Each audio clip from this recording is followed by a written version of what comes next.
buenas tardes a todos. Agradecimiento obviamente al Instituto de Derecho Agrario y Ambiental del Colegio de Abogados de Belville, a sus autoridades, tanto de la comisión como del colegio.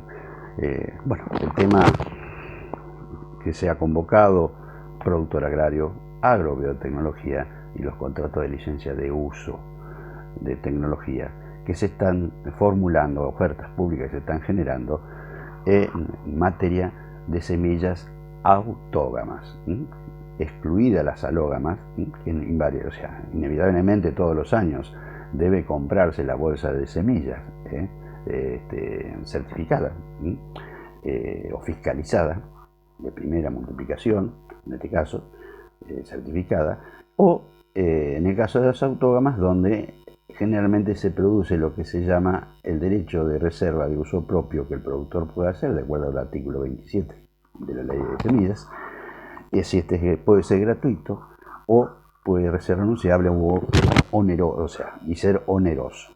Y la extensión de esta regalía. Estos son los interrogantes que se formulan a través de las ofertas públicas que se han ido conociendo, y de algunas formulaciones no voy a hacer referencia puntual a algunas resoluciones estatales, obviamente, que hablen en este camino de contractualidad, vamos a decir. Bien, lo que tenemos que sí decir, que voy a concentrar la atención obviamente en semillas autógamas para reproducción vegetal. Mi intervención solo propone describir un naciente escenario jurídico de nuevas relaciones comerciales en la cadena agroproductiva extensiva, comercial extensiva, que obviamente está vinculada estas semillas a la ingeniería genética o fitomejoramiento vegetal y su estructuración contractual, especialmente respecto al productor agrario como usuario y destinatario final de la semilla. Lejos de exponer certezas, con carácter de verdad revelada, vamos a decir, mi intervención solo persigue el objetivo de agendar temáticamente algunos interrogantes, sin agotarlos, sobre cuestiones que debemos profundizar, estudios, análisis en nuestra condición de operadores y agraristas. Los primeros interrogantes que nos proponemos formular e intercambiar en este encuentro, donde agradecemos la participación de representantes de las empresas que formulan estas ofertas públicas, que obviamente después habrá intercambio, nos tendríamos que preguntar en primer término, ¿se trata solo de un contrato privado no regulado? ¿Y cuáles son sus alcances? O en todo caso, ¿cuáles son las esferas de control que puede haber ante la posibilidad de algún abuso o desviación? La segunda pregunta, ¿impacta en la libertad contractual y costes del sujeto agrario? Es decir, en cuanto a sus protocolos, procedimientos, o sea, cuantificando todo ello para luego hacer la relación o la ecuación que significa costo-beneficio. En tercer término, el derecho del productor, como decíamos, que hace reserva de uso propio del artículo 27 de la ley de semilla, ¿es un derecho disponible? ¿Es un derecho de dudosa legalidad? ¿Es un derecho irrenunciable? Gran parte de la doctrina ya se han ido exponiendo, y debo citar francamente con mucha satisfacción que hay muchísimos autores que han ido desarrollando, Cabanera de las Cuevas respecto de las licencias, Caselia, Vergela, con publicaciones y destacadísimos académicos que han participado. Me permito citar también al doctor Fasciano y sus encuentros del Instituto de Derecho Agrario de Rosario, que todos sus participantes en los encuentros han manifestado interés y desarrollar enfoques sobre este tema. También citar también a Sánchez Herrero, Bustamante, Rapela, o sea, hay un montón de vertientes del conocimiento y dominio sobre el cual nutrirnos para formarnos opinión y análisis. Este tema entonces es un gran debate, la reserva de uso propio, en el caso obviamente de las autógamas, que aquellas que permiten que ese grano producido pueda convertirse en semilla por su identidad génica, vamos a decir, perfecta, y obviamente se puede reproducir como nueva semilla.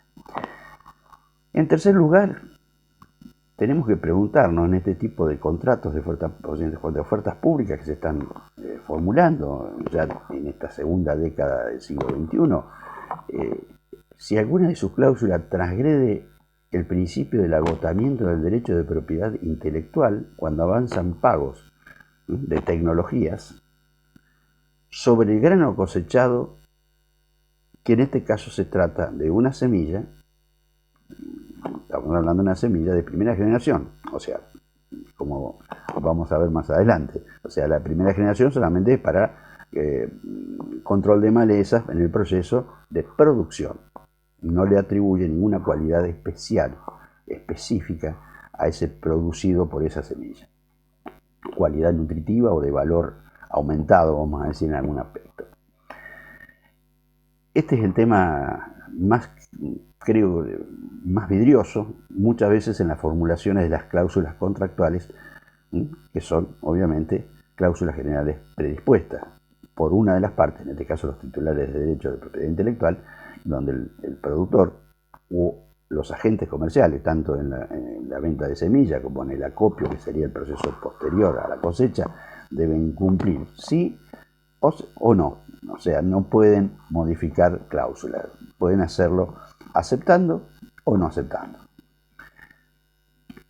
Entonces, aquí aparece otro de las cuestiones. Debería ser un contrato de adhesión con cláusulas bajo.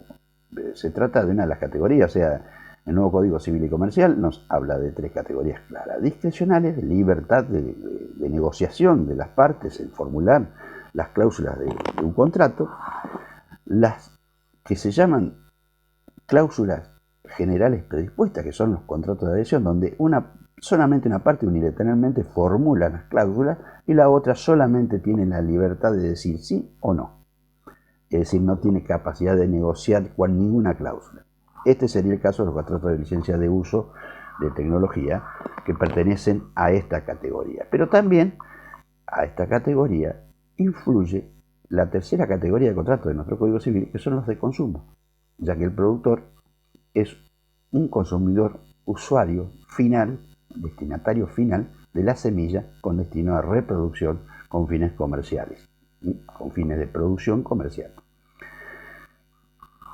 La pregunta es, ¿este tipo de contratos de adhesión a cláusulas generales predispuestas en semillas autógamas deberían tener cláusulas bajo regulación y aprobación de una autoridad administrativa estatal? Una consulta. Este interrogante se aplica. Ejemplo, pólizas de seguro. La letra chica, como el contrato de licencia de uso, en este caso de la tecnología que estamos hablando, son generalmente letras muy pequeñas, con muchísimas cláusulas, a veces de alguna ambigüedad, donde la autoridad administrativa se encarga de revisar y reformular. No interviene en la fijación de precios, como en alguna época en Argentina se experimentó, en el caso de transferencia, en el contrato de licencia de uso y transferencia de tecnología. Sí, en algunos casos, en cuanto a la vamos a decir, juridicidad de las cláusulas que se incorporan a este tipo de contratos unilaterales o de formulaciones unilaterales. Es decir, tenemos póliza de seguro, también tenemos los planes de ahorro automotor, que la modelación de las cláusulas contractuales son revisadas y aprobadas finalmente por una autoridad administrativa estatal. La consulta entonces es si no debería ya el Estado no intervenir en lo que significa precios, no intervenir en lo que significan otras cuestiones, pero sí respecto a algunas cláusulas que garanticen también lo que son los derechos, en este caso de un usuario consumidor que entra dentro de las reglas de lo que se llaman contratos de consumo de nuestro Código Civil. Por último, consultar o interrogarnos: ¿es lineal y simétrica la relación entre mayor productividad y mayor rentabilidad del sujeto agrario? Es una de las cuestiones que sí o sí debemos señalarnos o debemos interrogarnos, ya que de allí se tomará esa decisión de aceptar o no aceptar. Porque puede ocurrir de que muchas veces los costos de transacción que significan los contratos de licencia de uso de tecnología y los resultados productivos, económicamente cuantificables, el diferencial, sea igual o hasta puede ocurrir que sea inferior. ¿Por qué? Porque una de las cuestiones que sí tenemos que tener en cuenta respecto de la producción, que la producción no solamente el resultado depende de la tecnología aplicada a la semilla, mejoramiento vegetal, o si ha sido incorporado algún evento, algún transgeno, algún evento o edición génica, sino que la determinación lo configuran tres factores que nuestros ingenieros agrónomos nos enseñan cotidianamente. Clima, agua, suelo, y esas cuestiones que confluyen en el buen resultado de una semilla, no la maneja el titular de derecho de propiedad intelectual, la maneja factores externos, factores naturales, en algunos casos más previsibles, otros menos previsibles. De todas maneras, aquí se trata, con la participación de la empresa, que reitero obviamente el agradecimiento, es buscar el punto de equilibrio. El punto de equilibrio, la tensión entre dos extremos, nos decía Aristóteles, es el punto medio, donde haya un equilibrio para las partes contractuales.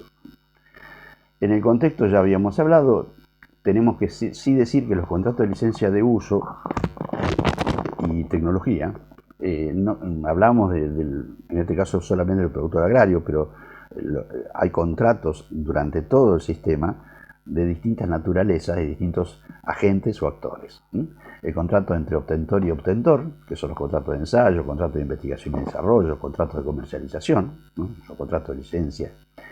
Del obtentor y titular de tecnología, que son los contratos que se llaman de backcrossing, que son cuando se entregan transgenes de una línea pública o de la propiedad que le permite hacer backcrossing para que ésta introduzca el gen en su germoplasma. Bueno, todos estos son nuevos contratos que toda la agrobiotecnología ha ido desarrollando y creando. El contrato de introgresión, que es común que el dueño del evento solicite al obtentor que desee incorporar una línea de como si fuera aparte de un canje, y es el dueño del evento quien introduce él mismo en el germoplasma. Es decir, no licencia el gen para que quien contrata lo introduzca, sino el titular es el que le solicita la variedad o la línea para introducirlo él mismo. El obtentor multiplicador, que es normal, o sea, en nuestro país hay una gran cantidad, ecorregión pampeana especialmente, en cultivos comerciales extensivos, una gran red de multiplicadores que hacen sus contratos con los obtentores para luego ponerlos en el comercio de semillas. Y por último, entonces, el obtentor agricultor, que es el tema central que ocupa hoy este encuentro, sin menoscabar la importancia de los que se mencionara. Lo que sí podemos decir que el tema de regalías extendidas ha creado una situación en la redacción del contrato. Obviamente aparecen algunas cuestiones, a mi juicio, que merecen ser revisadas o al menos reconsideradas, pero lo dejamos un poco después de la intervención que haga la empresa para intercambiar y preguntar algunas dudas que surgen de la lectura de la oferta pública del sistema comercial Enlist que se está promoviendo en estos días para el caso de la soja. Ya, reitero, el sistema Enlist en maíz, la bolsa se compra y se pagan todos los derechos al momento de comprar la bolsa de maíz. Como es una alógama, todos los años el productor compra. Nadie se atrevería hoy a resembrar una semilla alógama, vamos a decir, porque posiblemente tenga una gran frustración. Vamos a continuar en contacto y muchas gracias a la doctora Ruiz-Oney, a la comisión, por haber abierto este espacio de reflexión, de opiniones, con distintas miradas, de distintos enfoques, distintas posiciones, de intereses que son de derechos económicos de los titulares de derecho de propiedad intelectual y de los productores agrarios.